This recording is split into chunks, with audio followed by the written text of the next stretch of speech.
What up, sports fans all over the world? It's your boy Mac the Giants fan here with my guys, the horsemen, Adam Costas, Zenith. Y'all know what time it is. It's time for the Premium Takes Podcast. Let's go! Let's get it.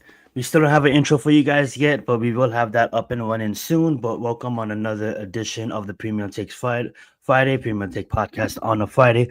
We have several topics we do want to get into while we dabble into while some of our fans dabble in. We got the comment section going to be filling up in a second.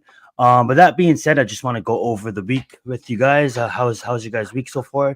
Anything changed? Anything that exciting? If not, we can just get on to sports. But let's begin with Mac first, and then pass it over to Adam. How's your week going? How's work going? How's family? Everything is good, man. It's just been a rough day. Had stuff going on today. Been a little hectic, but life is life, and that's how it goes, bro. Gotcha. I'm really glad that you can make it to the show, especially when you have a lot of stuff going on. So I appreciate that, Mac. Adam, how's everything with you? It's good. We're getting one step closer to football, and that's exciting. So, sorry to hear they're going through some stuff, Mac, but hopefully we can clear your mind for the next hour or so that we're on. Absolutely. Hopefully we can clear your mind. But first topic at hand, we just got a little bit of news.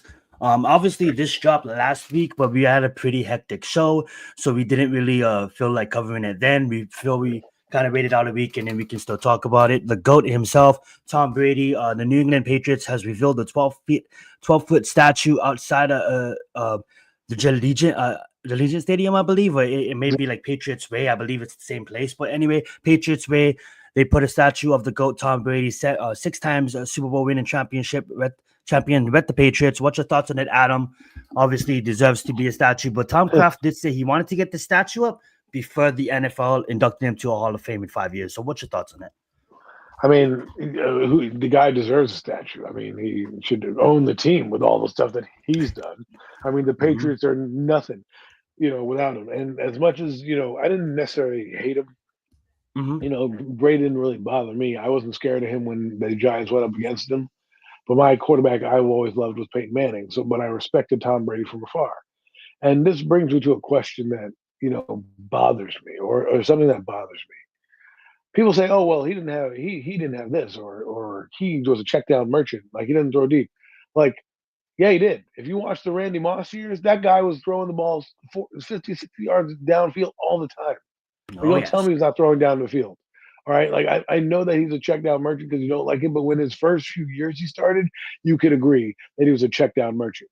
Okay. Because he only threw for 3,000 yards and didn't have much going with him. Right. As he evolved as a quarterback, he added more to his game. And as a matter of fact, I thought he had a pretty strong arm when he would actually get his whole body into it. I've seen passes with him against the Jets where he's at the 10-yard line throwing a bomb to Randy Moss. And the guy's catching it with one hand in the back of the end zone. So, I mean, he deserves a statue for what he's done. I mean, if you look at Michael Jordan's got a statue. This guy has done something in sports that, he's the Jordan of his era, right? And I don't have a problem with it. I think it's good that Robert Kraft gave a shit to get it done before the Hall of Fame, because obviously we already know he's going to the Hall of Fame. That guy's going to have a wing. You're going to go to the Hall of Fame, they're going to build a wing for the guy, because he has so many accolades and so many, things. Again, some of my favorite quarterbacks have been Peyton Manning, Joe Montana, right? Two of my favorites of all time. Tom Brady, I just admired, right? Like I admired Marino. I admired some other guys. Steve Young. Didn't always like Young, but admired his game. Brady was one of those guys. I respected him. I respect what he did. I respect for his love for the game. Like his passion, how fired up he gets, how accountable he is. That you don't see that in sports anymore. So Tom Brady, hats off to you. Well deserved. Enjoy it. Well said. Right over to you, Mac. Well, I mean, like Adam said, he's Tom Brady. He won 6 Super Bowls with that team. I mean, what more can you do? I mean, what more can you say? No one's ever done took 6 Super Bowls to a city.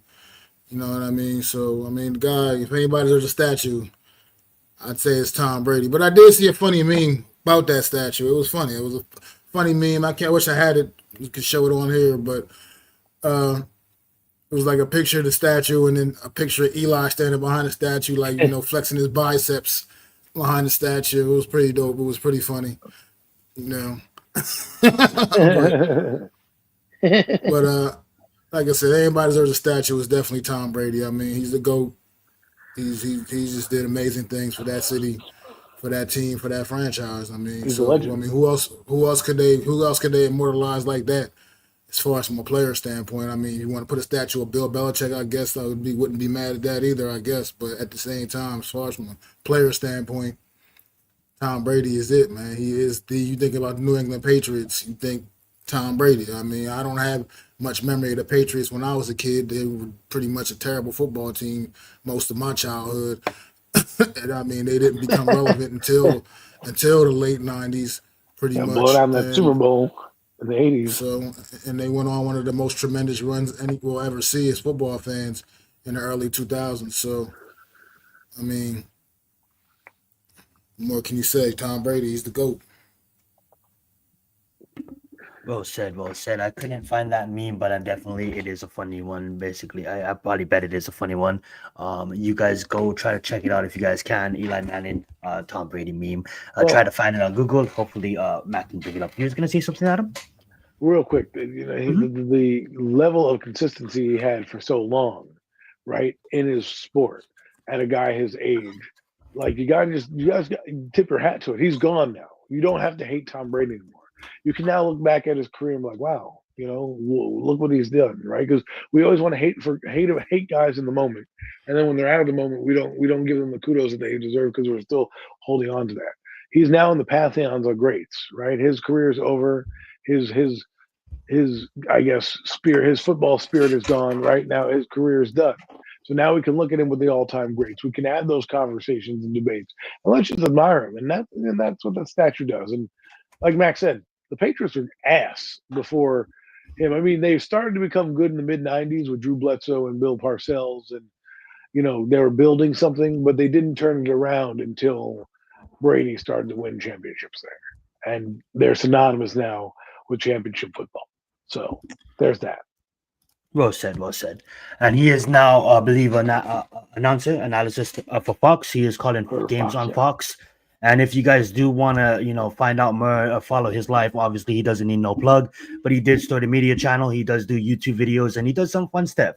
I subscribe to him. He goes to Fanatics. He does a lot of fun stuff. And, it is good to see a guy like still looking like he's down there in his prime, like he doesn't age a day in his life, still looking at the top of his game, but enjoying the retirement. You know what I'm saying? And he is a part owner, small stake owner in the Las Vegas Raiders as well. So shout out to you, Tom. What an accomplishment. A lot of accomplishments in your lifetime. And not only that, 6 with the Patriots. And let's see, he probably won't get a statue, but he'll probably get something for Tampa as well, being that he bought a Super Bowl to Tampa for the first time in the last 20 something odd years. The last time they won, it was, I believe, John Gruden.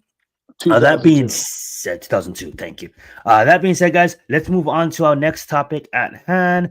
And one big breaking news that came out in the media world this past week is the UFC signs a major deal with Paramount Plus. I'm going to put the graphic here up on the screen, guys. And if you guys didn't know already, Larry Ellison, the owner of Oracle, son, basically the owner of Skydance, had this merger with Paramount for the last 2 years. There was an $8 billion merger. It finally got settled this past week to make Larry Ellison and his son the co-owners, the stake owners of Paramount Plus. So basically they own Paramount, they own CBS. And one major thing that he wanted to do is he wanted to put Paramount Plus on the map when it came to streaming.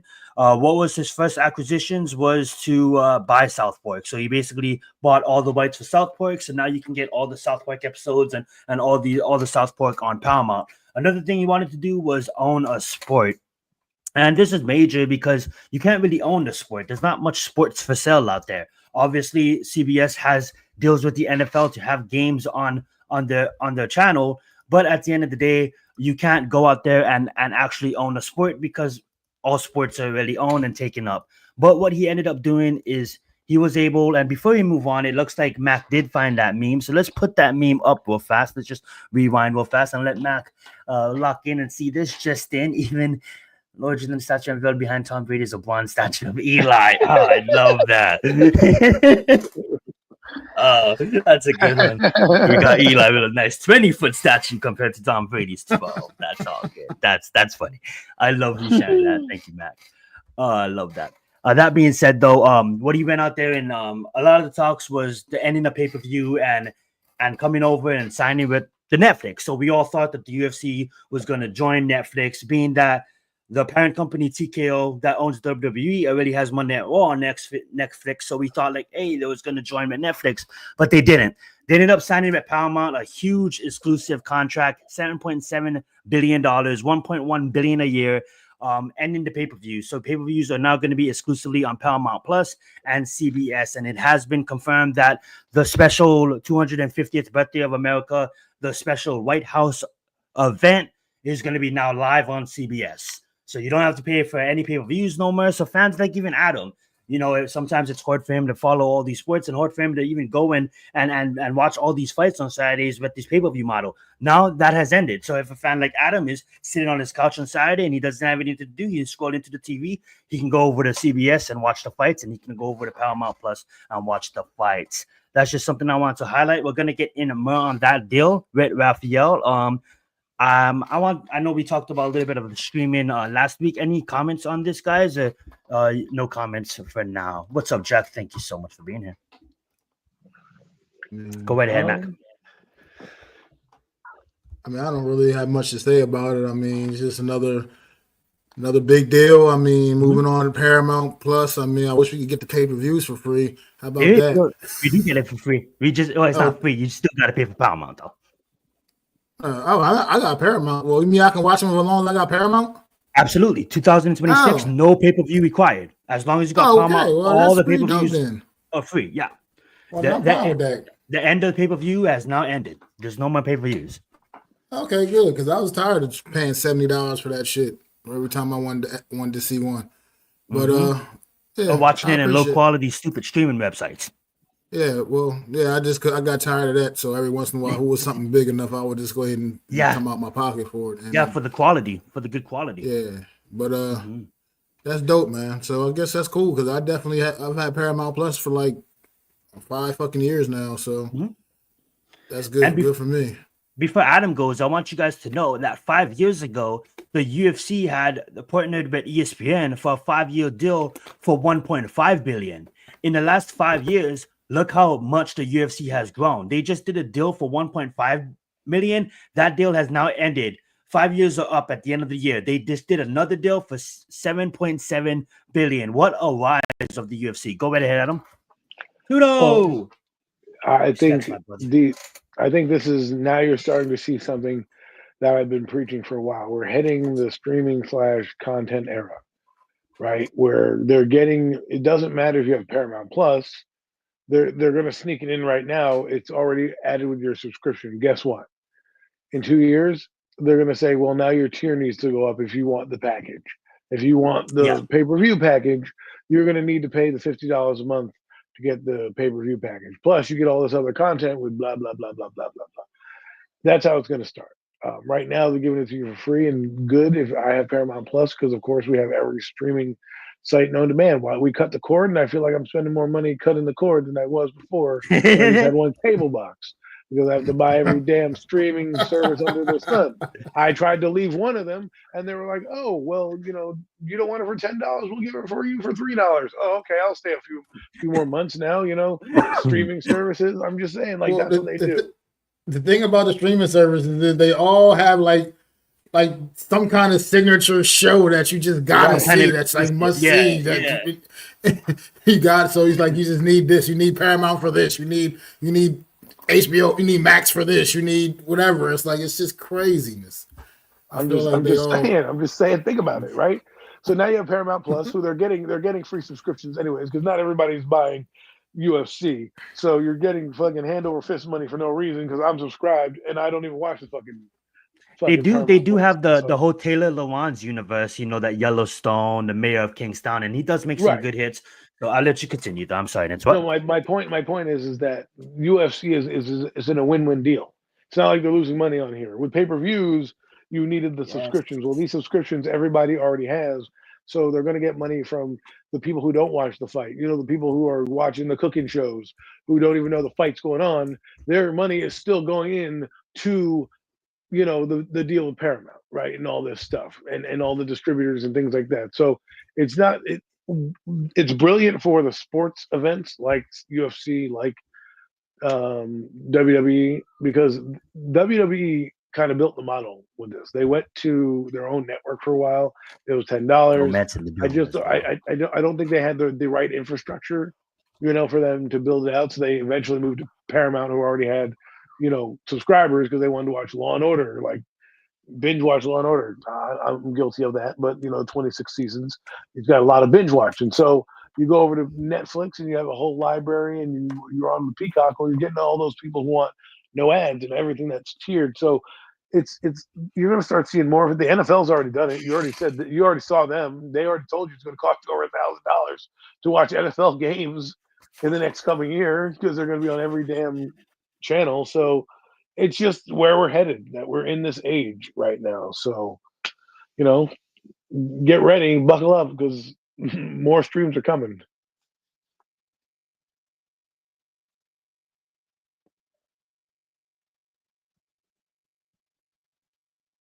What the I fuck? think someone, are you talking?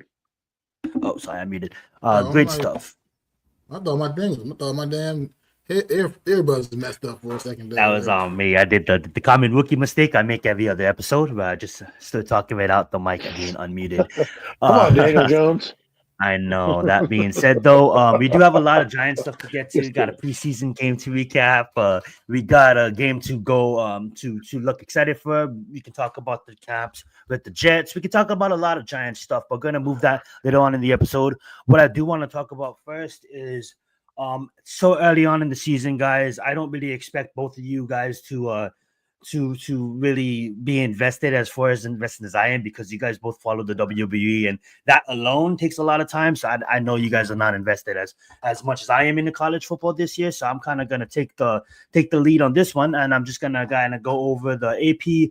The top 25 poll has released, and let's just take the time to go over it. I'm gonna share my screen, kind of put on a better website, because I don't think this one's really does us justice. Actually, if I zoom in, it does. So let me just zoom in, and we can just go over the teams that is in this year's top 25. I do have it up on my screen, but it's not suitable to present. So this one, I think this one will do. I mean, like, it doesn't have graphics, but we don't need graphics. Let me share my screen and we'll get into it, It's gonna guys. be interesting this college football season for me, It's gonna be fun.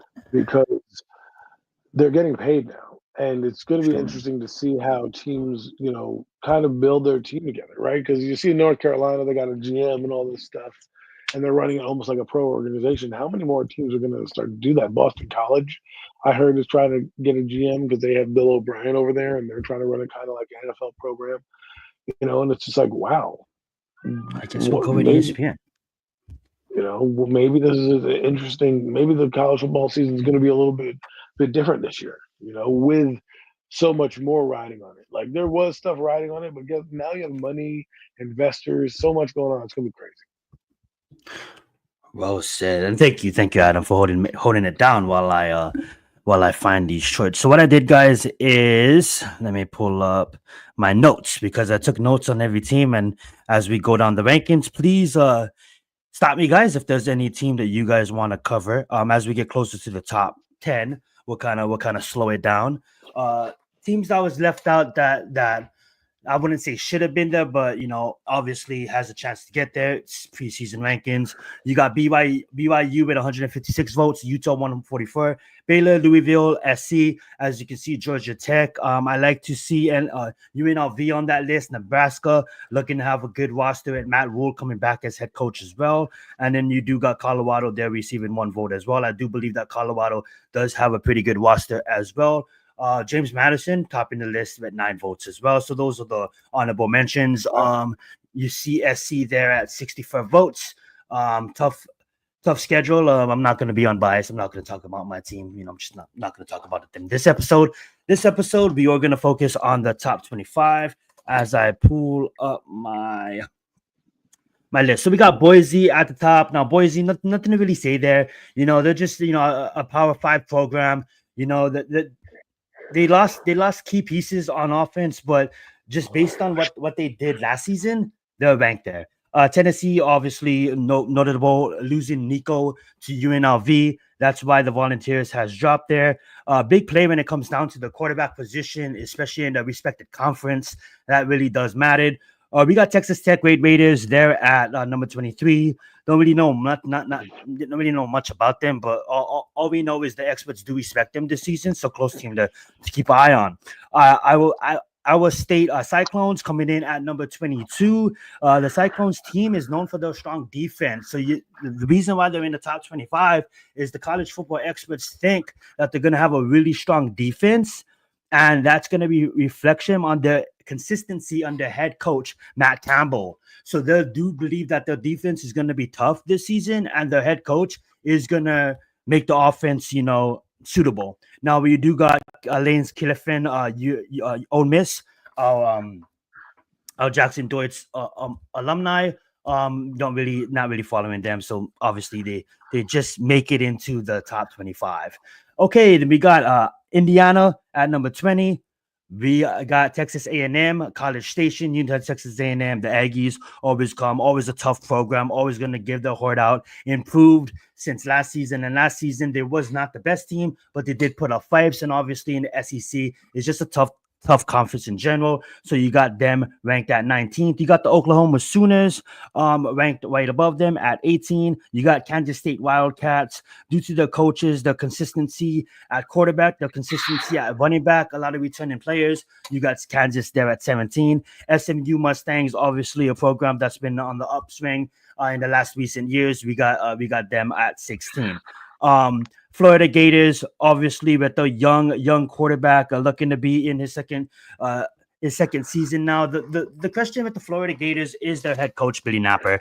Billy Napper has been known to lose crucial games in the past. A lot of people be really mad at Billy. I believe like he might not even make it through the season if they don't start off strong. But they do have competition above them. So that being said, Florida ranked at 15. As we pause for a second, we just give love to the comments. Shout out to Toodle. Thank you so much for being here. Shout out to Ghost again. Thank you so much for being here. And yes, sir. Let's being said, we're moving on to we got Michigan Wolverines coming in at rank 14th. Turnover on roster, losing since losing the Natty. Turnover on roster, losing their head coach to the Los Angeles Chargers. Barely making it into the top 15, but making it right there at 14. A team that I'm really excited to watch due to their returning quarterback in Stellars, and then Shane Beamer. If you guys didn't watch the SEC Netflix documentary, you really get a good inside look at the SEC. And Shane Beamer is just a coach I want to root for. Just the pregame at South Carolina, just the whole the Sandman intro, and everybody's like, USC, and just a fun environment. I honestly think that South Carolina is going to go out there and is going to, go Stog. It is absolutely going to be a wild year this year. South Carolina is going to go in there and it's going to shock the nation this year. You're going to go out there and going to capture some really big wins, especially in a stacked SEC this season. Alrighty, we got Illinois fighting Irish. Illinois is ranked, proved to do their improved defense, and they're really strong talent on their defense. So Illinois is another team that is just loaded on defense, and they think that the defense will hold it together for the offense can gel. Not really tough schedule, but still you got to respect the schedule. Sun Devils, obviously we all know Scatterboo, he's on the Giants now. A big performance to win the Pac-12, to appear into the college football playoffs last year. Really a surprise organization, but I think is deservingly so, and is looking like one of the better teams in the Pac-12. But we do have another team right above them in Miami. Yes, they did lose Cam Ward. A big acquisition to the NFL, but they did gain another guy in a transfer. I can't believe I'm not remembering his name right now. Adam, who transferred, I think the Georgia quarterback, if I'm not mistaken, but a young quarterback, I believe. I should know his name. Forgetting his name, and I didn't put his name in my net. So my notes. That being said, LSU Tigers at number 9. We're entering the top 10 now. LSU, a lot of people would say that LSU has the best roster to win the Natty this year. A lot of people would say that LSU is loaded. They have the returning quarterback that didn't go to the league with Nussmeier. The defense is loaded. The offense is loaded. And LSU, look at them early on to the season to make a staple. What's really fun is they do play Clemson week 1. So I'm picking Clemson as a top team this season, and it's really going to be noticed. And I could see the loser of that game, that could be probably the only loss on that team's record. So really focusing on LSU this year, guys. LSU is looking to have a strong team and a strong season this year. Even Alabama Crimson Tide seems to be looking like they're in the upward direction as well. Obviously, Oregon Ducks, winners of the Big Ten, representative, the Big Ten Natty Championships, didn't really lose that much key players. New quarterback, that is something that we need to focus on. A lot of these teams are be starting new quarterbacks, but Oregon Ducks just the in and out, the consistency every season, in and out. A lot of people say that the Big Ten was going to be too tough for them. What did they do? They handled business. I don't think they deserve to be outside of the top 10, respectably so at 7. Here's a team that I really do love that the AP put at number 6. They just was in the college football playoffs, and they got better using the transfer portal. So Notre Dame, and that's a coach that I really do respect. And I'm going to pause right here because I know Adam's a big fan of Notre Dame. What do you expect out of your team this season, Adam? And what do you think is going to come out of the Fighting Irish?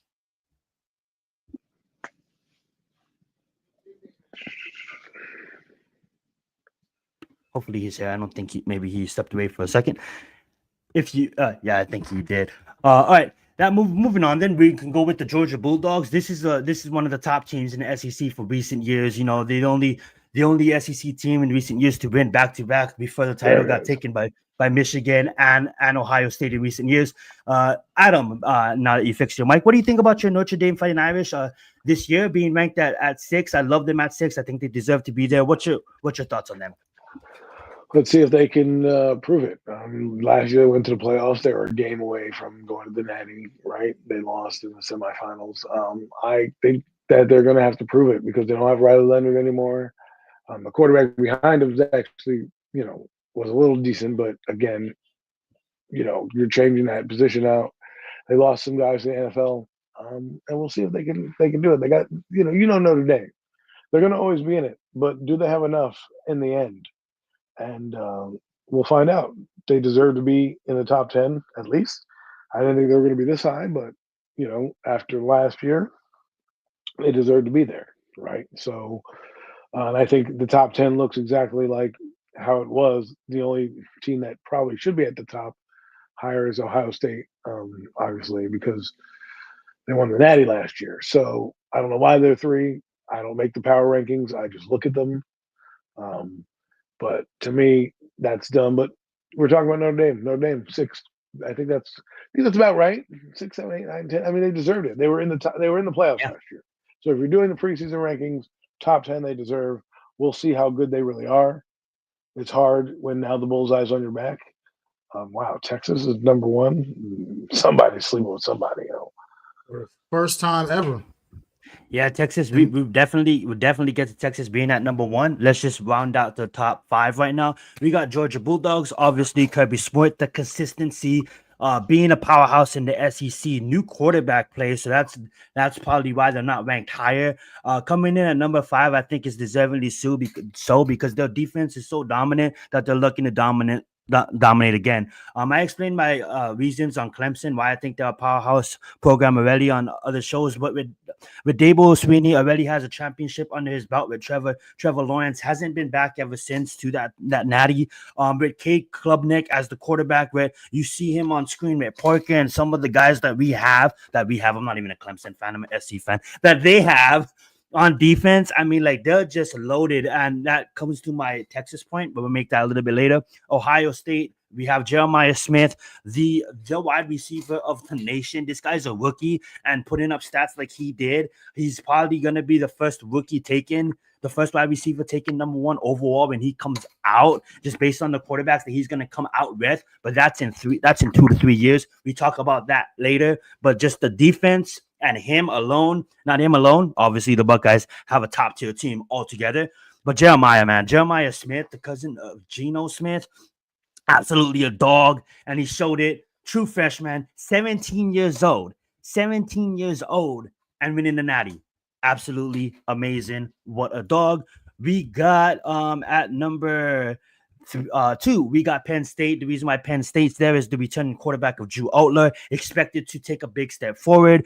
They got elite running backs with Nick Singletary and Kitron Allen, if I'm pronouncing his name correct. And their defense, a lot of people think their defense is just one of the better defenses in the nation. And then rounds out the Texas at number 1. Reason why they put them at number 1, I put in my notes, is just the history. They had one of the better teams last year, but they couldn't put it together due to the quarterback play of Quinn Ewers getting hurt, Manning coming in and stepping up, but just the inconsistency at quarterback. Now that the hype is around Arch Manning, and now that the focus is that he's going to take the helm, they truly believe that Texas has the best roster in all of the land, and that's why Texas rounds up at the top 25. So let's go over the top 2, top 3, top 4. I'm not going to do it. I already went over it. Mac, Adam, let's start with Mac.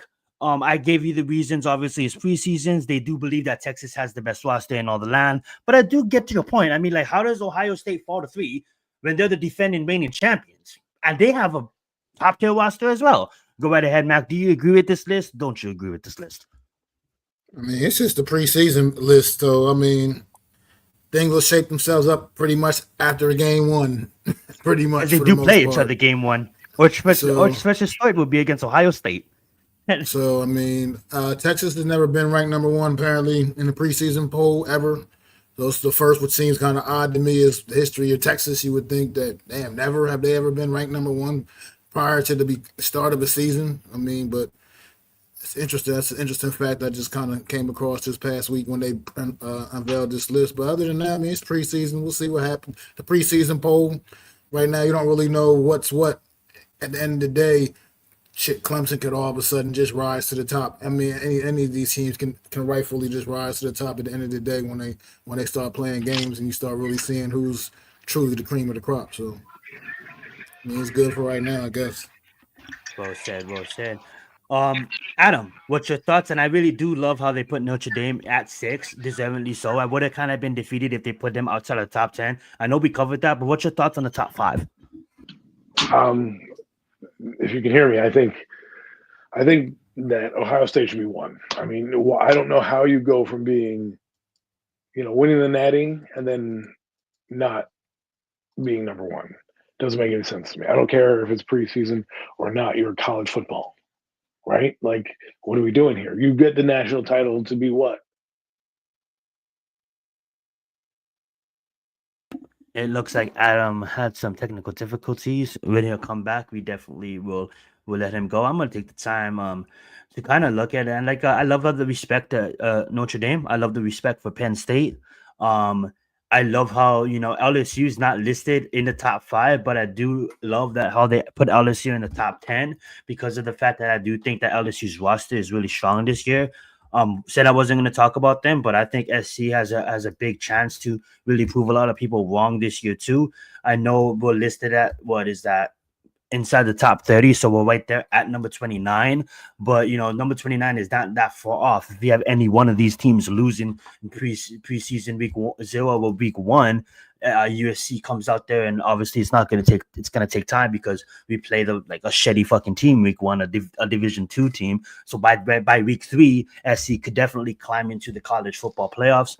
Did really love what Max said too. It is preseason, so at the end of week 1, week 2, this whole AP rankings could be completely fumbled upside down, and everybody could be scattered.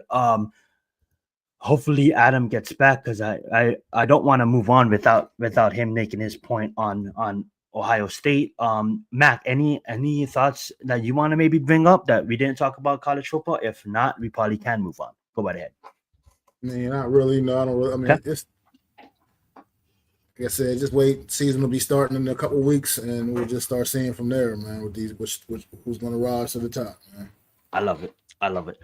Alrighty, I know Adam will probably be back, but we'll be waiting on him. Let's move on to our next subject at hand.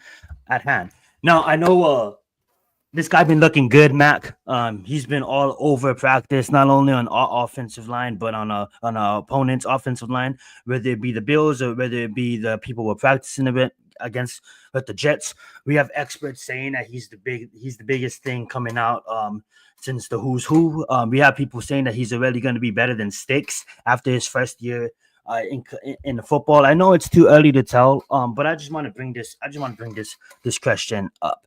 Is it overhyped or is it the real deal? Based on what you're seeing so far, I know he didn't even play a single game yet. I know it's not even week 1 yet. But what do you think? Do you think he's going to be the real deal, or do you think he's kind of a little bit overhyped? Let's talk about Abdul Carter while we wait for Adam. Well, I think he's absolutely the real deal. I mean, I don't like to get too crazy about, I don't get crazy with rookies usually. I tend to let them play out. But, I mean, this guy, it's just, there's nothing I've seen that makes me believe that this dude is not just absolutely as advertised. I believe he was the absolute best prospect in the draft this past April. He's now a New York Giant. He's only so far, thus far, his NFL career has only consisted of 6 snaps.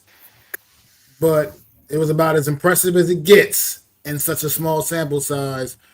He basically went out there in his very limited action on last Saturday against the Buffalo Bills, and he's done exactly what he's been doing all through training camp in the spring. This guy has an ability. He has a special talent, and I can't wait to see it all come together on the field when the games really, really matter the most, man. And I think the New York Giants have a special one. I mean, look. Do I expect him to go out there and get the rookie sack record? What was that? Javon Curse, like 14 and a half sacks, I think it was, back in 1999? No, I don't expect that. If he does, that's even better. But I'm not setting expectations like that on this kid. I'm not putting the Micah Parsons thing on him. I mean, look, he's going to be Abdul Carter, man. And whatever that turns out to be, but I think he's going to be one of the very special ones. This kid just loves the game of football. He was disappointed last week that he only got to play 6 snaps. He was upset about that. It wasn't like he was one of them guys sitting up there like, "Damn, I got to take a little break this week." No, he wants to smoke, and I love it, man. And I love the fact that he can play him all over the place, and he can just do so many different things, man. That bend getting around the corner, oh God, I can't wait to just see that on Sundays, man. I can't wait. This kid is the real deal as far as I'm concerned. Well said. I absolutely love everything you just said. All right, Adam, I'm going to praise the same question with you. I know he hasn't even taken a single game snap yet. I know there's not even week 1 yet, but a lot of experts are really saying that this guy looks better than Sticks coming out of college, and he's probably going to have a better season than Sticks. That's just crazy, being that Michael Parsons is Michael Parsons. What you think? Do you think it's overhyped, or do you think this guy has the opportunity to be the real deal? Obviously it's a bit of hype because he wore the same number in college. But I think he can be the real deal. But Mac, I'm going to be that guy, and I'm going to put the Micah Parsons expectation level in. You need to come in there and get 13 sacks. That's the bar. I didn't set it. You did by wearing his number. You did by being the number 3 overall pick. You did by trying to follow in his footsteps. So no, I'm not going to sit here and say, well, 4.5 sacks is okay. You're going to be the number 3 overall pick. They're hyping you up right now. You could possibly have been number 1 had it not been for obviously Cam Ward and possibly Travis Hunter. But, go out there and show us. Go out there and show us. And he better be as advertised because many people wanted him for that reason, for the Micah Parsons game record type of thing. Micah had 13 sacks. If that's something that's too hard to live up to, well, I'm sorry. That's what I'm expecting out the gate, because if he is that good and he is a bona fide stud, then I expect nothing less than double digits sacks and threatening for that sack record and being defensive rookie of the year. Go get those accolades. Go be that guy. They're already saying that he's hyped up. Well, live up to that hype. I love it. I'm right in the middle. Like I think looking at tape for tape, I'm no expert, but he does look better than Michael Parsons this time. And Michael Parsons was coming out. I believe if there was in the same draft class, he would go above Michael Parsons. That's how I think he's slightly better. But Michael Parsons is an established veteran already.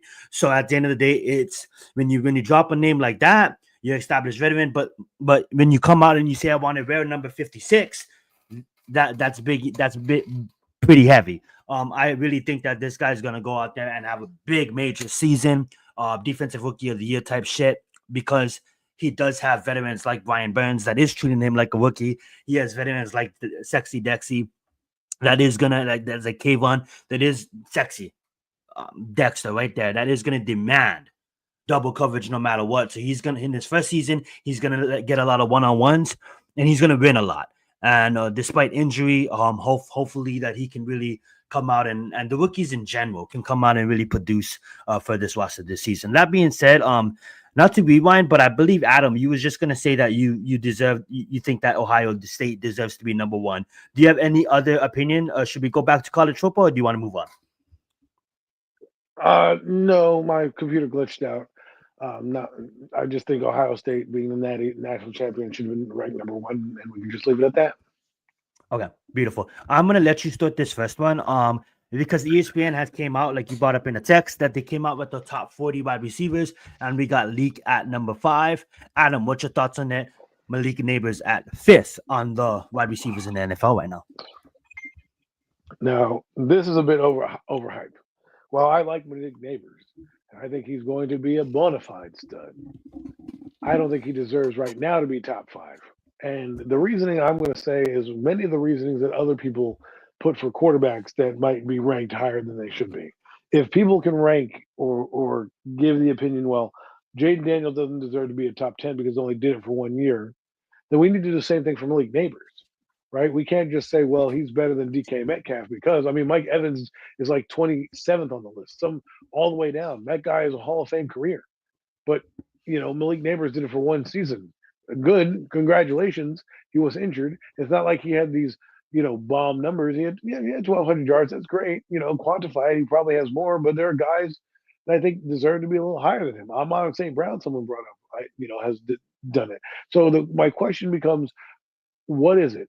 Are we not taking resume into consideration? Are we putting guys in there after year 1? How are we doing this? Because we can't say it for one side of the coin, and then when the other side of the coin happens, like receivers, we're like, well, it's Malik Neighbors. I think, to me, I don't want to. People are going to hate me. I don't believe he's not a top 5 wide receiver, but he's only done it 1 year. Where other guys have done it on a consistent level, being a top receiver should be a little higher up the rank. And I mean, we can even pull up the list if you want of all those guys, just because it might be easier for people to visualize than just me just blabbing about it. But to me, I just think I'm not trying to hate on Malik Neighbors. It's not me hating on Malik Neighbors. It's me more being concerned about the other receivers that they're, not giving respect to. Like some of these guys that we hold near and dear to our hearts, all of a sudden now are not good enough. But Malik Neighbors is after 1 season. I just think we need to pump the brakes a little bit, not just overrank a guy because we like him. We need to actually, do it because he's done something, right? So I don't know what your guys' thoughts are. That's just mine. Maybe I'm stupid in thinking that, or maybe it's a bad take, like some people think. But to me, that's how you doing? That's just me. That's what I believe. Well, look. Go ahead, Matt. Trying to find that list. I'm a resume guy myself. I'm not one of those guys that likes to just crown guys after just 1 year of work because a lot can happen from 1 year to the next. Obviously, Malik Neighbors is a tremendous talent. Barring some kind of ridiculous injury or something like that, he's still going to be a tremendous talent, I would like to assume. But you just never know. A lot can happen. I mean, I'm gonna give you a couple of examples, like an example of a guy, and I'm gonna stay right at home with the New York Football Giants, man. After the first 3 years of his career, Odell Beckham like he was gonna on just strap a rocket ship to his ass to the Hall of Fame to Canton, Ohio. How'd that turn out? right? I mean, just think about it. I mean, at one point, it just enough. And if you just base things off of the first 3 years of his career, he was like the best damn receiver in the league, basically.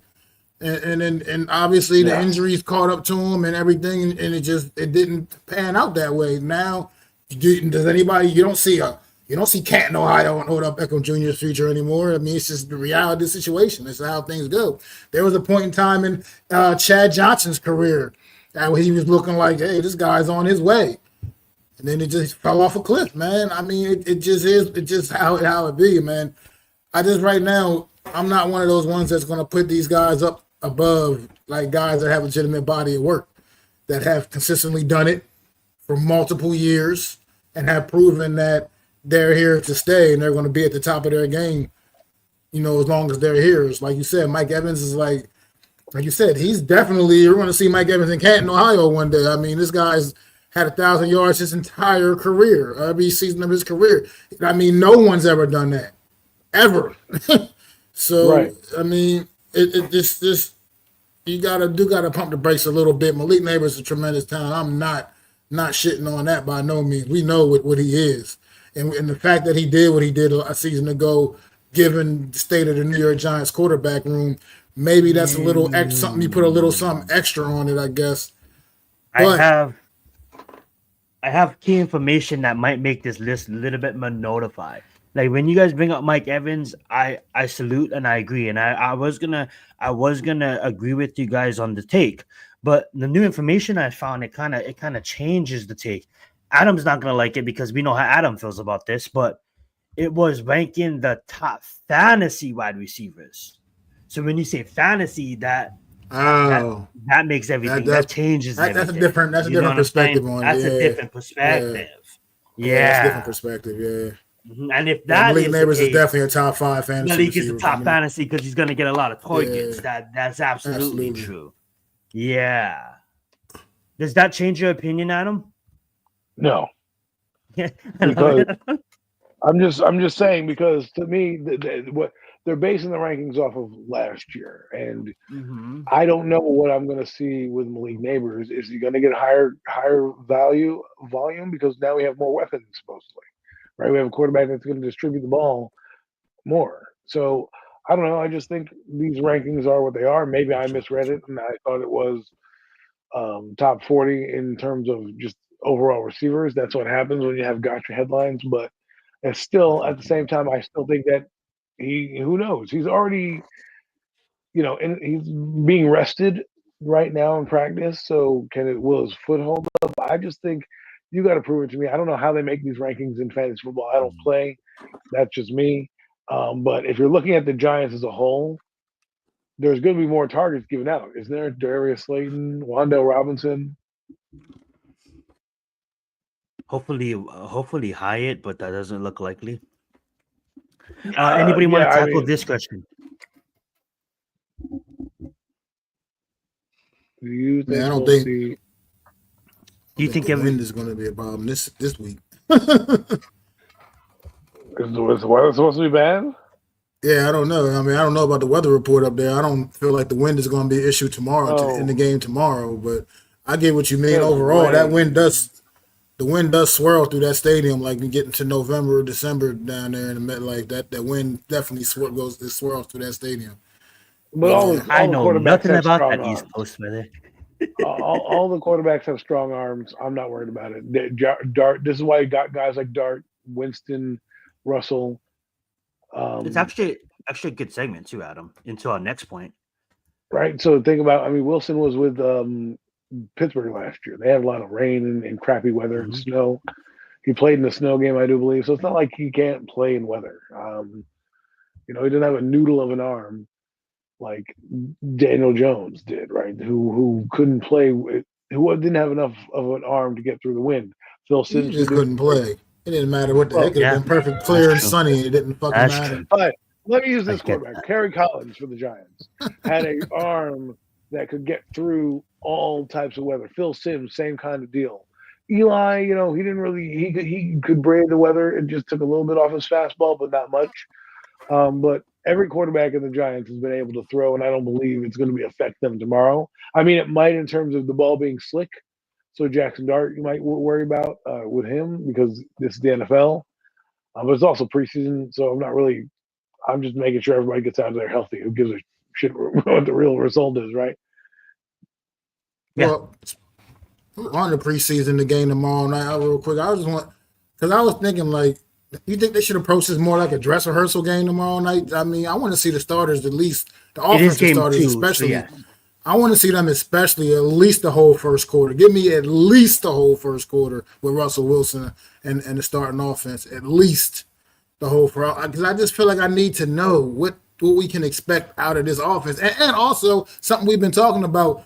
What can this offense and how can this offense function without Malik Neighbors? We know he will not be playing tomorrow. So let's give us more than a series with this offense and give us at least like I said, the whole first quarter. You know what I mean? Let's just see what Russell Wilson can do with this offense for that first 15 minutes.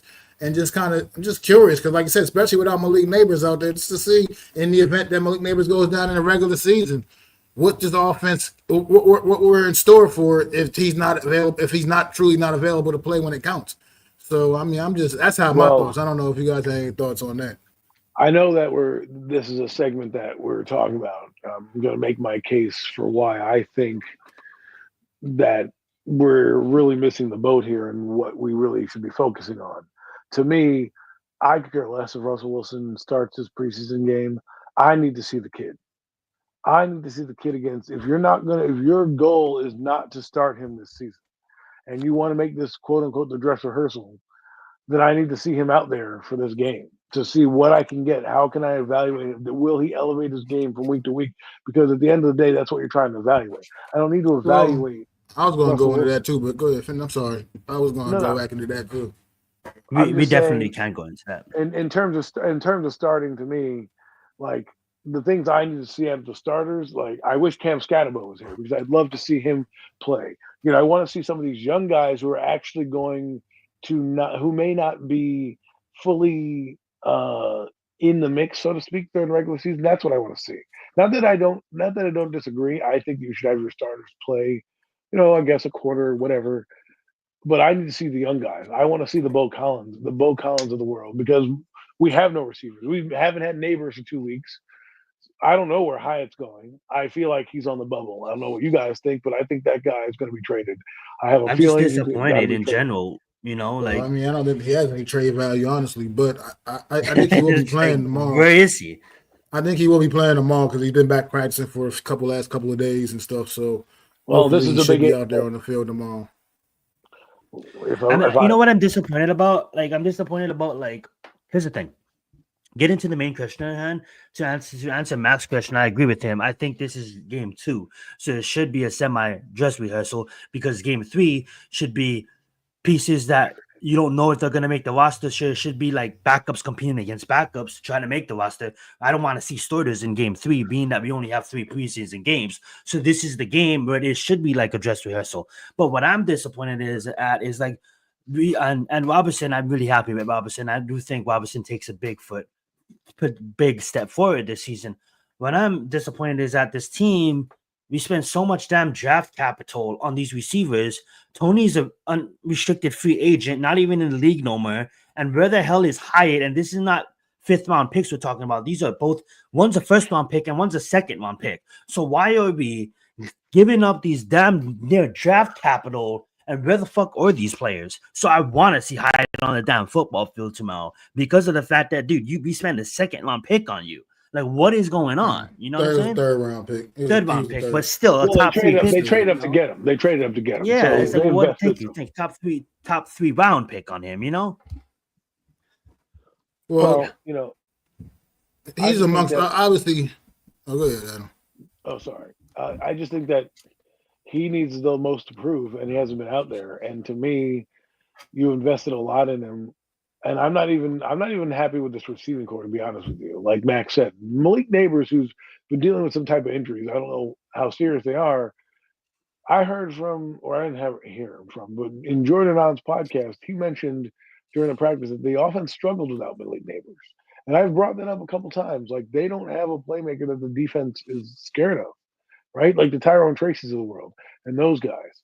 So, that's what I'm concerned with in this thing. Who's going to step up? If Hyatt can't figure it out, you've got to trade him. Because I'll tell you right now, if you cut that guy, that is a blemish on Joe Shane's relatively, restored reputation, right? Because that's a guy you invested in, you thought highly of. He's been talked about throughout the offseason by Russell Wilson left and right. Hyatt this, Hyatt that. And here we are on the doorstep of the season, and he hopefully will get some burn tomorrow. And to answer the question about the starters, now that I think about it, yes, play the starters as much as you can. I still want to see the kid, but play the starters as much as you can because Thursday's game is quicker than you think. We play Saturday, then what? You're probably off tomorrow, then Monday, Tuesday, and then Thursday's game, right? Like Zion said, I don't foresee the starters seeing a lot of action in that last preseason game on that next Thursday night. I just feel like I want to see, like I said, the starters at least get a solid quarter, and then I was going to say go from there, and then let's get Jackson Dart and give him a couple quarters to work again, like you said. Give him that second quarter, then maybe bring him back out after halftime and see how he comes out after the halftime in the third quarter and kind of carry on and go from there with him. Like I said, as far as Winston and DeVito go, whatever, you give them the fourth quarter, let them split the fourth quarter, whatever.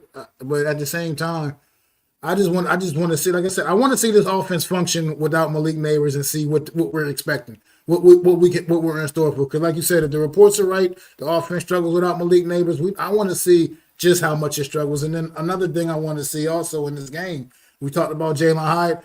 Also, Evan Neal, man. Evan Neal, they both missed the game last week. Jalen Hyatt, for some reason, was a last-minute scratch from the game last week. I don't know what that was even all about. Evan Neal had something come, whatever, was dealing with something and couldn't practice or play in the game last week. So this week he's been back in practice. I want to see Evan Neal play damn near the whole game, honestly. I want to see him get some first-team reps. I want to see him out there with the twos and threes throughout most of the rest of the game. He needs all the work he can get, and I want to. We need this week. I mean, this guy was a former first-round pick, so this you invested a lot in Evan Neal, and he's already failed at one stage. He failed at the position you drafted him to play, so he's already proven he can't do that. Can he at least be a serviceable guard for you in some capacity? And the only way you're going to see that is with game action, man. So we need to see this man on the field. I'm gonna have my eye on Evan Neal on number 73 tomorrow night when I'm watching this game and see exactly what he's doing out there. Well, one guy I'm going to watch quickly is Tyrone Tracy because I rewatched the film again, and that fumble keeps coming back to me. That where he got the ball ripped out. People are going to start to see if you even in preseason, if you're not holding the ball and you're getting it ripped out and you're putting it on the ground, that's going to be what breaks your back in these tight games. If you're going downfield and the defense knows, give it to Tracy because we're going to get a chance to get the ball out. That could be something that's happening. I don't think he's going to fumble tomorrow. I'm not going to praise that, but if they rip the ball out, the Jets, or somebody punches it out and that ball ends up on the turf, we're going to have to really start to think about what we're going to do with him on the field because that becomes a liability in big-time games and big-time spots. So I know nobody really mentioned it last week, but it was something that alarmed me because he still fumbled last year, and that's a carryover into this year. And I don't want to see it even in a preseason game. And they never replayed it, so we couldn't get a good look to see if it was ripped out or not. They kind of just, I guess said that he was down. Regardless, he was absolutely down. He was down by contact before the ball came out. The point is that's something that I'm worried about it just because they thought about it. They still ripped the ball out anyways, and he's already had a problem with fumbling. So I hope that he can get that corrected because in these close games, that's what will cost you. If we believe the Giants' defense is as good as it's going to be advertised, and the Giants have a chance to go down and make a drive, you don't want what happened against the Panthers to happen again, where somebody can just punch the ball out. So, I think with a guy like Tyrone Tracy, also you just got. I mean, look, I don't like making excuses for guys, and that's not an excuse because you got to hold on to that football no matter what. I mean, he's literally just completed his second year playing the running back position. You know what I mean? So I always like to put things like that into consideration too. Take it with a little bit of a grain of salt. At the end of the day, like you said, though, he has to hold on to that football, no matter Oh, if he's playing wide receiver, running back, whatever right, he's playing. right. You got to hold on to the damn ball. And So I but agree it's with on the running back part, but what I don't agree is the football part because he, like you said, he's played wide receiver. So to me, it doesn't matter if he was a wide receiver, I'd be saying the same thing. You know, like, oh, he needs to, not be a fumbler, right? And because you're a running back, it's a little bit more. You get the ball catching and you get the ball running. So, That's awesome. I love that. And to, so to that point, if it becomes a problem, I mean, mistakes are gonna happen, and we're glad that he's making it in the preseason. But you're absolutely right, Adam, and QDA is absolutely right. Tracy has had a fumbling problem. If that continues, we have problems because of the fact that our offense cannot make mistakes. Our defense is gonna have to play extra to carry our offense's load for the first half of the season. If our offense is making mistakes, then that's just gonna dampen us winning any fucking game this season. And I truly believe that hopefully Mac is right in the sense that this is only his second season playing the position. He had a pretty good breakout season last year in the terms of we really didn't have anybody around him outside of Malik. It's pretty much the same this year, being that Scatterbury is hurt at the moment. But hopefully these are mistakes that he can fix. He can understand how important he is to this football team. Like, he is our number one back, and that's big on a team that is going to utilize the run game a lot. So he needs to be focused and he needs to have ball security because we can't have the offense turning over the football in these games. Bringing up Mac's point earlier is Evan Neal. Absolutely. You need to go out here and you need to show, motherfucker, you can't play tackle to save your life. Now we're going to put you in that guard. Now even make the team as a backup guard. But if you can't, I think trade package both of them because I think Hyatt, you can't get hired. You can't get hired by himself for a 7th round pick because he hasn't proven anything unless these teams are really wanting to utilize him and maybe they give a 5th. But if not, package them. Evan Neal, Hyatt, get out the door because at the end of the day, I want to build a roster that we talked about the black cloud lifting, right? The black cloud has lifted, hopefully.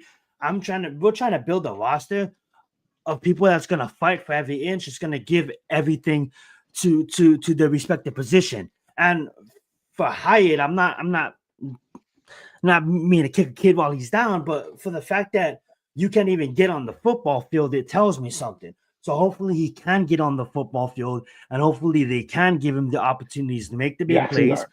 And getting back to Tracy, hopefully he doesn't fumble tomorrow, because if it becomes a repeatable issue, then we definitely have problems going into the season. Because yes, our offensive line looked good and looked like they held their own against the Buffalo Bills, but we don't know. We start the season against Washington, and they have playmakers on the D line. We got Dallas, we got Kansas City Chiefs. We have a tough schedule. Our SOS is really tough. So hopefully our offensive line can open up holes. And if our running back is giving up the fucking football when our offensive line is just barely opening up holes, we have definitely problems there. We can definitely get back to the quarterback talk, but I do want to bring up our last basically topic before we just open up to the Giants football and previewing the preseason game. Who do you guys think should start at QB? I think you guys touched on that on your guys' Wednesday's edition. I'm gonna let Mac begin, and then I'll let Adam go, and then I'll take my take. Go ahead, Mac. Who do you right think now, like I should start said, at QB? keep saying that. I think Russell Wilson should be the starter, especially in the beginning, at least that first month of the season. I mean, like I said, I just don't feel like throwing a rookie out there against two division opponents on the road, Kansas City Chiefs on prime time, and then the Los Angeles Chargers. I mean, that's just. I mean, legitimately, the New York Giants could be 0-4 after that. I mean, they could be 0-4 right from the door. And I just throwing a rookie out there against that to start his career off. That's a way to ruin a guy, if you ask me. That can ruin a guy quickly, man. That can mess with his head right away. I mean, that's just brutal way to start the season, man. I just feel like even with that alone, if Russell Wilson struggles through that, obviously, then maybe we can evaluate some things after that. But I feel like that first month of the season, just let Russ have the change, see what he's going to do, and see what he's gonna do with it, man. And I feel like let's get the season started with the veteran. Let him take some of those early lumps if that's what it got to be. Work the kid in if need be, man. I feel like he should absolutely be the backup, though. He should be your number 2 guy. I think people have a lot of mixed thoughts on that as far as who should come in after if Russ goes down. I think if Russ does go down, then we got to look to the future and see what Jackson Dart can do for sure. I don't think it's much of a point. It'll be much of a point in just prancing James Winston out there right away if with Jackson Dart, especially if he continues to play well throughout the rest of this preseason. But that's just my thoughts, man. Well said, well said. Go right ahead, Adam. Who do you think should start at the QB? Jackson Dart. I will say this because if he comes out tomorrow and has a good game, solid game, moves the ball, team up and down the field, they score, he's got some juice in his legs.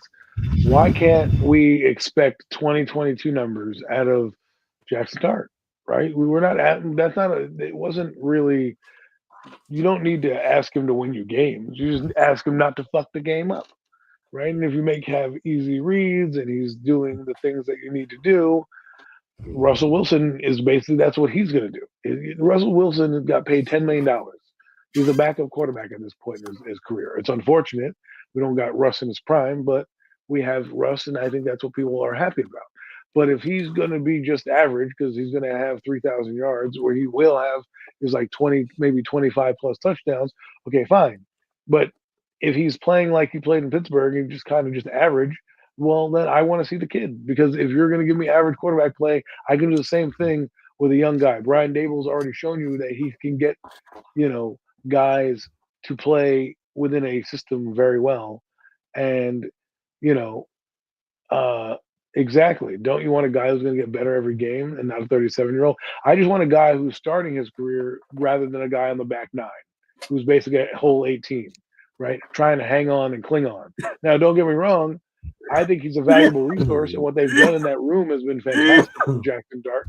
Most quarterbacks don't come into a room like this. So a lot of them fail because they are the guy.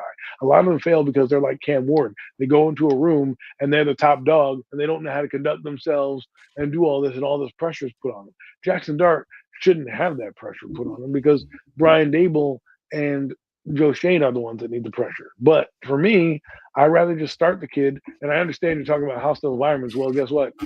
They're going to be hostile environments whether he's playing this year or he's playing next year. It's always going to be hostile, right? They're division games. What I want to see out of the kid is how does he handle that? And if he's out playing Russell Wilson, which he's basically on par with him in camp, it's not like Russell Wilson is blowing the doors down, right? They're kind of neck and neck.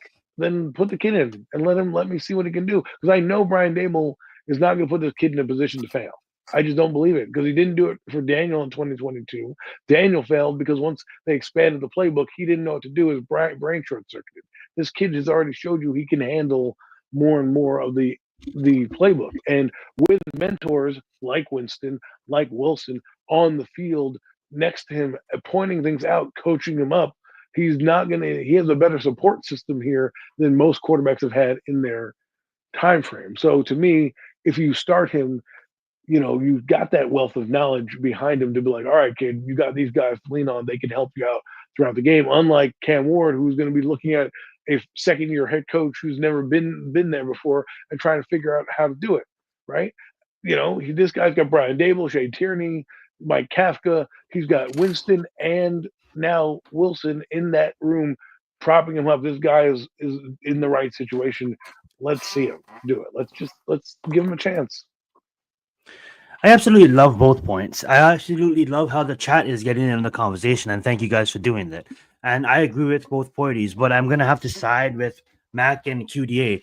Reasons being is, if you look at the landscape of these rookie quarterbacks, he is in the best scenario. We can go look at the guy from Louisville over on the Saints with a first-time head coach in Kevin Moore that is probably going to win the job and going to have to start immediately and going to have to make mistakes on the job and then through the fire. And I love Adam's point because I think that's good. That is absolutely good for some of these quarterbacks. Kind of like what the Saints quarterback is going to have to do, kind of what Cam Ward is going to have to do with a second-time head coach, and kind of what it almost seems like Sanders is going to have to do, because he is kind of almost looking like that better quarterback out of that bunch, even though we're going to see Dylan Gabriel against the Eagles tomorrow, and Sanders is going to have to go prove it against the Eagles tomorrow. I do kind of think that Sanders is in a situation where he might have to be starting before he's ready to start. Not saying he can't do it.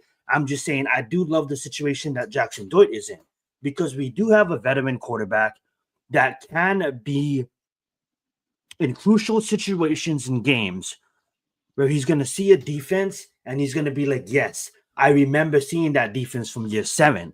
And I remember he's going to be able to audible in situations that need to be audibled in without leaning on Brian Dable. Well, Jackson Dart, on the other hand, is going to be completely leaning on Brian Dable and completely relying on the play calls, where if Russell Wilson has full reign, if he doesn't like the play call, he's going to audible out of it, and he's going to explain to Brian Dable why he didn't like it, or Matt Caffey why he didn't like it, because as a 14-year veteran, he's going to see shit on the football field, and he's going to adjust. Now, whether you believe that Russell Wilson should start the entire year or Russell Wilson is still in his prime, that's debatable. But what should happen is Russell Wilson absolutely should get the start, and Jackson Dart could still learn under Russell Wilson, because if Russell Wilson threw an interception, Jameson Winston's right there on the bench explaining it to Jackson Dart what he should have done when Russell Wilson comes off the football field. He can explain it to Jackson Dart as well. So when Jackson Dart is getting the ultimate preparation, so when he's finally available to start, we're not ruining this guy's career before it even absolutely begins. But might be the case down in New Orleans. I love what Kevin Moore is as an offensive coordinator, but we don't fully know what he can be as a head coach yet. So, please go ahead.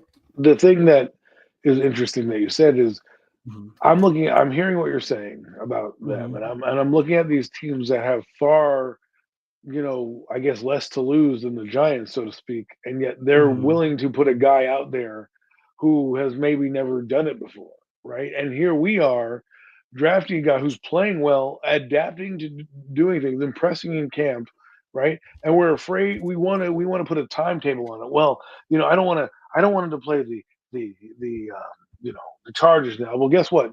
No matter what team he's playing, it's going to be an NFL defense that's coming at him, and there is never a perfect time to do it. Somebody mentioned Kurt Warner.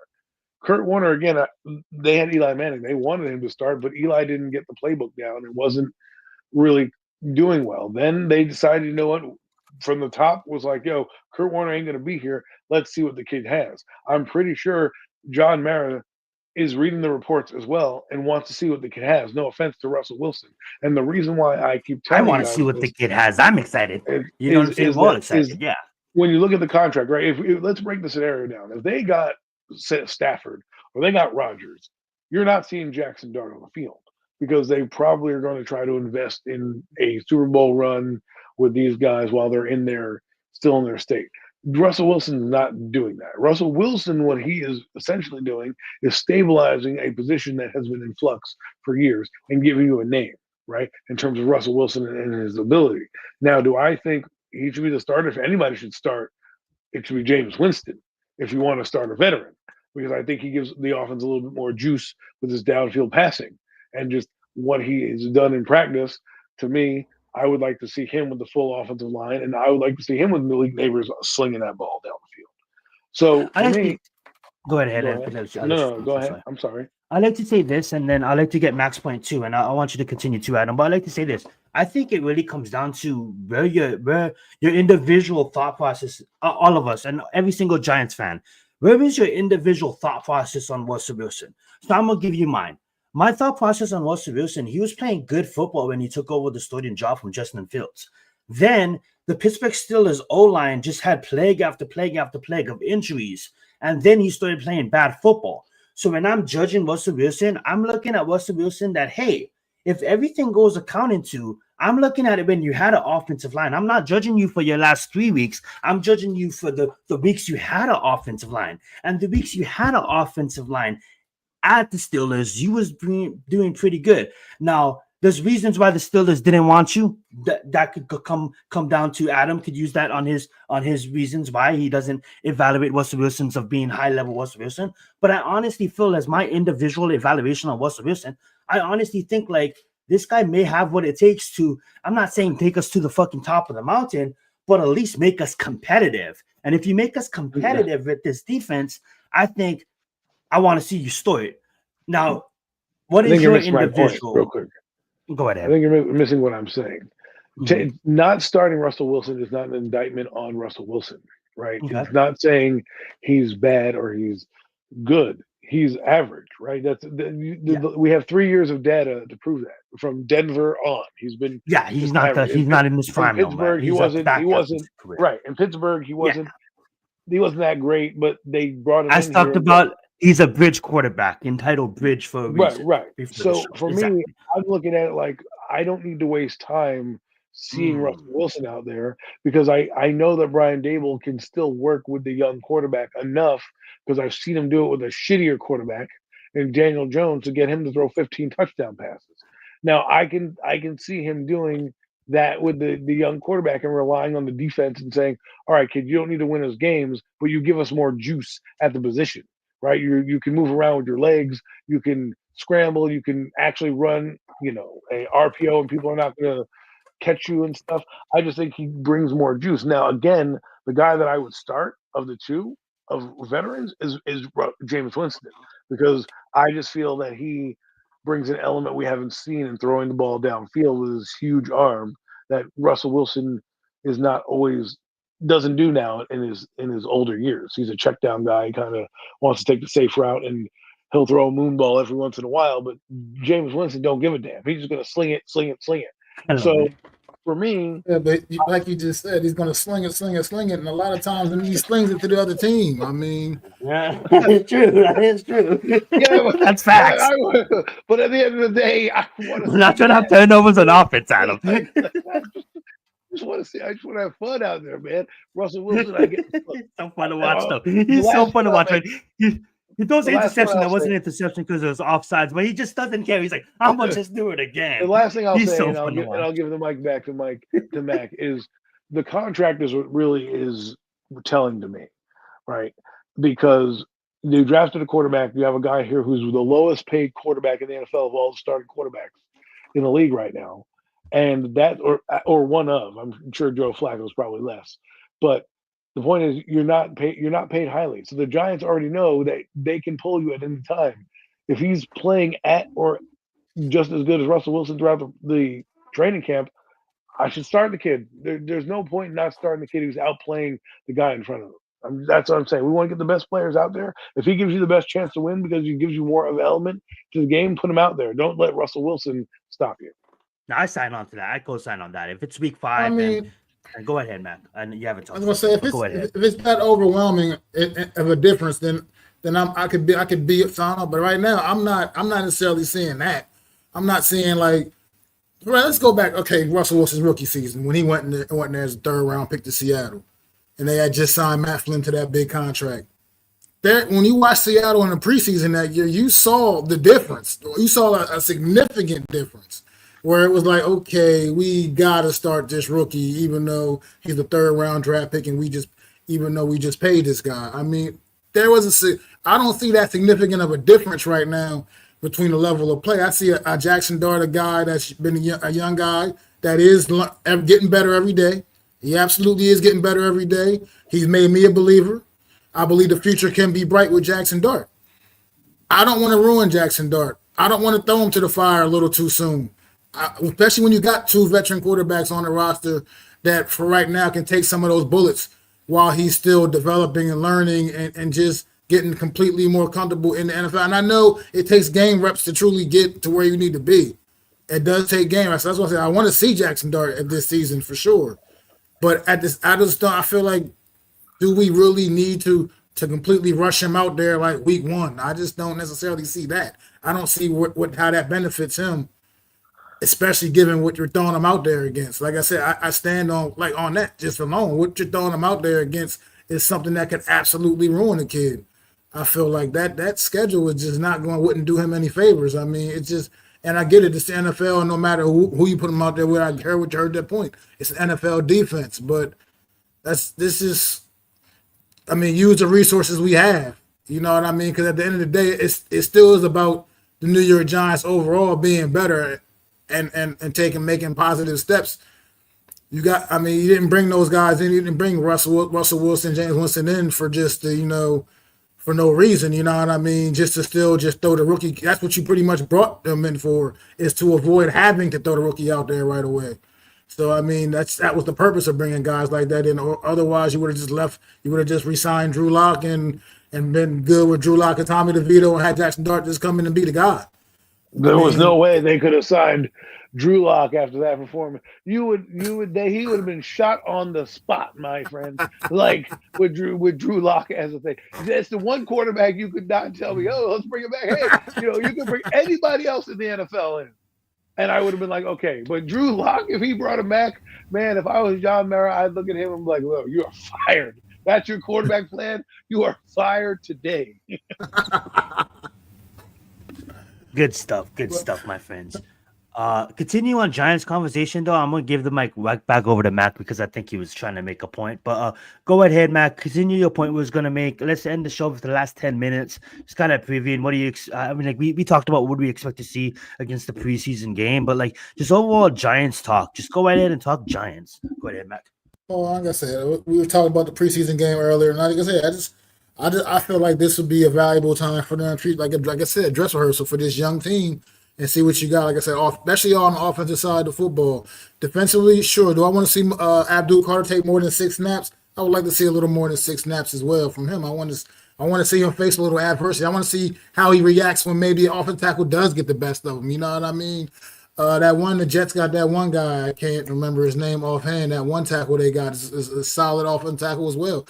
And he's had a good practice a couple of days against the Giants. So I want to see Abdul Carter face adversity. I think last week was a little all too perfect, where he didn't really get that welcome to the NFL moment. I want to see him get that. I want to see him work and understand how he rebounds and responds and stuff like that. I want to see Darius Alexander as well, if he could take any kind of a step, because like I said, last week he played significant amount of snaps and he made no impact whatsoever. But I want to see if maybe things are starting to come together, if he could at least make any kind of progression at the very least. He's not the play. He's not right away what I thought he was going to be. Obviously, that's already been proven. That's just, it is what it is. I've come to terms with that. But I want to see if this guy can start making some steps. Like I mentioned about Jackson Dart, every day you watch him, he gets better and better every day. I want to see these things. I want to see if Mbo how he responds coming off of a great performance after a great game that he put together a week ago. I want to really sink into these picks, man, because this is when it's time to start figuring out, man, who is going to be there and who's not, who's going to make this squad and who's not, man. You know what I mean? You got to start coming to figuring out some of these decisions now, and this is like the week you need to pretty much, after this week, you got to start really having some serious conversations right now. Because I believe, like I said, I believe next Thursday is going to be pretty much all the young guys just, getting some work in and figuring out the back end of the roster for the most part. So I just need to see, I just want to see these guys get the reps they need. Like I said, Evan Neal definitely needs to play like the whole game. I feel like I just think it's just crazy if he's not playing damn near the whole game. I mean, a guy like that, he got no work last week at all. I mean, you just got to know this. You have so much invested in guys like that right now. Just got to see these guys work. I hope we get to see some of that tomorrow. I love that. I love what you said about Alexander too, because I do believe that Alexander has the preference. Has not that preference. It's not the word, but he has the honor to sit and learn under the best DT in all of football. I mean, when you have Dexter Lawrence right there to learn under, yes, you may not look it right now, but it doesn't mean he can't get there in future years at the end of the season, because of the fact that you thought he was going to be something now, Mac. It doesn't necessarily mean that he can't be it, because he has Dexter Lawrence in his ear and he can lean on Big Dex to kind of, because I do think that the kid, he still has a high ceiling, and hopefully he can achieve it. I wanted to ask you guys before Adam gets his point is, QDA has a question. He says, "Which Giant has the biggest expectations, but never really turned out great to y'all?" I'm gonna just go in recent years, and I'm gonna name two, and Mac just covered Cedric one. Jones. I like that too. I'm gonna let you go right after me, Adam. Though I'm gonna say two. They didn't really have big expectations, but just where they went to school and the position that we needed at the time, and it didn't really amount to it. I'm gonna go with Eric Flowers, and I'm gonna go with Evan Neal. We really needed them to be what Andrew Thomas was, and their ceiling was what Andrew Thomas was. I get it, Andrew Thomas has injuries, but when Andrew Thomas is on the football field, he's one of the best left tackles in football. And I truly believe that Evan Neal and Eric Flowers, if they was anything what they were, they could have done something big for this team. I think Adam was going to go next. Go right ahead. I got three: Tyron Wheatley, Cedric Jones, and William Joseph. Those three guys came in with high expectations and never lived up. Cedric Jones was not supposed to be picked like that. Came out of Oklahoma. They thought he was going to be this great dynamic pass rusher. Never amounted to nothing. Then you have Tyron Wheatley, who was the Heisman Trophy winning running back that we got out of Michigan. We thought, here we go. We went from Rodney Hampton to Tyron Wheatley, and he shit the bed. And then you had William Joseph, who came from the vaunted Miami defense from that era of when they had great defenders coming out. And we got him, and we thought he was going to be the next best defensive tackle, and he barely did a damn thing in the league. So those are my three guys. What I want to see tomorrow quickly is just the young guys play. I want to see more Turbo Miller. I want to see the linebacking core behind Okereke and McFadden. I mean, if we do see a dress rehearsal, I hear that the running game is bad. The Jets are going to try to run down our throats. Let's see what they do. Let's see if the Giants can hold up, right? I'd like to see. I don't know if Tyrod Taylor's going to play. I don't think he is, but I like to see how our defense on all three phases moves the ball. I think we gave up a lot of passing yards last week. I know it's preseason, but these are things you need to clean up on all levels. You don't want to be giving up big plays, regardless of whether it's preseason or not. You want to learn from your mistakes. I want to see if they can improve from there. And basically, I want to see this running back competition because I'm very excited about the young guys. And I want to see how that shakes out. And I also want to see how some of these backup receivers do. I'm not a huge fan of Wan'Dale Robinson. He hasn't really done much in camp outside of being Wan'Dale Robinson. Right? I don't know what his role is going to be. There's guys that are starting to slowly make a case. Montrell Washington, Bo Collins, Gunnar Oshinsky. Those guys are making a case to be on the roster. Will they steal snaps? I have no idea, especially now that Hyatt is in question. As another threat on the field, we're going to need somebody to emerge. So a couple of things I'm looking at. Defensively, I don't know. Alexander's third-round pick. I think you want to talk about putting expectations too high. Maybe we're putting too much expectations on that guy. I think he's going to be eased in. I think, number 95, I forget what his name is, but I think he's going to be the starter, and to me, I want to see if, how he fares, and a couple of the other DBs. Who's going to be there? Cordell Flott, is he going to step up? Can we see him? Who's the safety behind Holland and who's starting? It's Holland and Tyler Nubin. Tyler Nubin. Who are the safeties behind them? Because again, these guys play safety get banged up. We're going to need guys come in. Can Dane Belton continue with his, moving up the ladder? So I'm excited. We'll see what happens. And of course, my guy, you know his name, Jackson Dart. I'm looking for him, but we'll see. Another reason quickly I want to see Dart is because I want to see him with a starting O-line right now. Because if he's not going to get into the game, right, like you guys said, and your plan is to see Russell, then I just need to see Dart with at least the starters in there to see how he can function when the actual guys are in there blocking for him, right? So, anyways, I'm done. All right. Well, look, for me, go ahead, Adam. Mac. You have to answer that question. As far as that question, QD asked earlier, I mean, I saw him in the comments putting Terrell Thomas. I think Terrell Thomas is basically the same as one of the guys I'm going to name. I think it was more of an injury thing with him as opposed to not being a great player. When he was healthy, he was good, but he just couldn't stay healthy. And that's what I got for one of mine right now is my guy, Kenny Phillips, man, was a guy that loved I him. thought would have bbin absolutely amazing, but he just could never stay healthy at the safety position. He could have been an elite safety in this league if he could have only stayed healthy, but he just never could. Unfortunately, in his career, got cut short. He was really good. He was really good. But another, and then just also like Evan Neal for me for sure, because I remember the night we drafted Evan Neal, I was pumped up, man. I was excited. I was fired up. That was my guy, man. He was part of with a group of a couple other tackles. The guy, Carolina guy, whatever his name is, and the guy out in Seattle, Cross or whatever. He was, a mixture of those three. Who was the best one? Which one was going to go first? And I was all about Evan Neal, man. Evan Neal was the one I wanted. I mean, honestly, none of those guys are really all that great, regardless. So I guess we would have probably been, who knows what the situation would have been. Any of them we would have got anyway. But I just think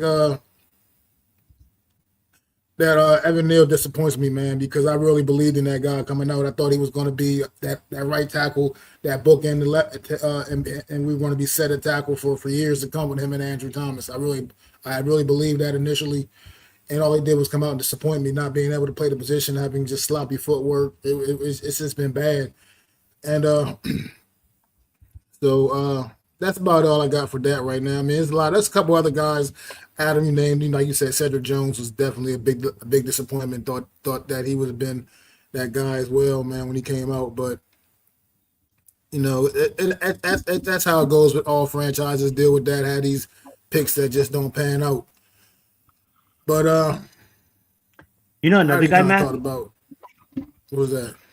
Another guy that I just thought of is this guy. I'm gonna pull up his Wikipedia because we won a Super Bowl and we was really hyped, and Jacobs and Amori was about to be on the retirement, and we drafted this young running back named David Wilson, and due to injuries, he didn't really get to see the football field. I believe it was a neck injury that took him out, but I know this guy was, he was really big time at Virginia Tech, and it's too bad that he never got a chance. The same hype as like a William Joseph. Oh no, definitely not the same hype, but just another one of the guys that got injured.